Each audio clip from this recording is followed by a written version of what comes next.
Once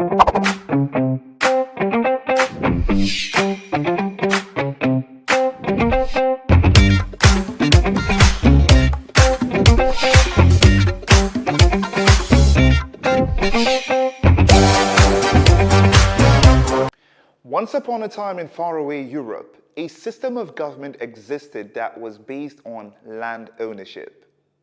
Land ownership, you wonder? Yes, land ownership. This system was practiced between the 5th to the 15th century. Now, during this time, monarchy was widely practiced. Every state was a kingdom because it was headed by a king. The kings were also called lords, and every king owned all the lands in the kingdom. These lands were handed over to people who were loyal to him. The king's loyalists were called vassals. Now, vassals are people who receive land directly from the king with the promise of loyalty to the crown. When the vassals stopped being loyal to the king, those lands were taken away by the king and given to other loyal people. These vassals who owned lands became known as feudal landlords.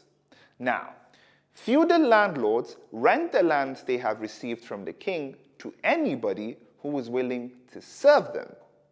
So in essence, a king gives land to a feudal landlord who is loyal to them. In turn, feudal landlord gives the land to servants who are loyal to them. And their servants and loyalists can give the land to people who are also loyal to them. So for anyone to be part of the political system in the feudal days, they had to own land. That's correct. For the feudal landlords or vassals, land was not taken away from them except they became disloyal to the king or they died with no one to inherit the land. So in a feudal system, there is no central authority or government. Landowners were the authorities and they controlled free men in their estates or feuds. Lands were also called feuds, which was the German word for piece of land.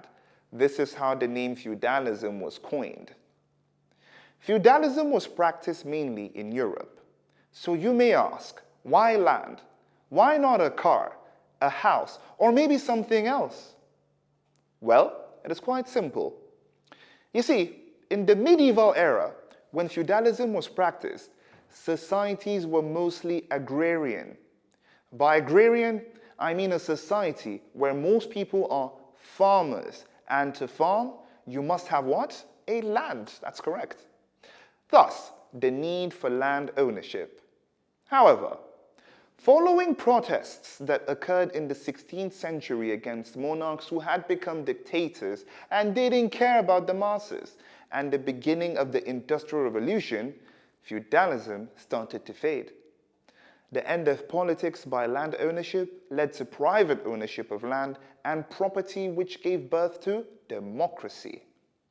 We have come to the end of this very interesting lesson. Now you know what feudalism is and how it worked.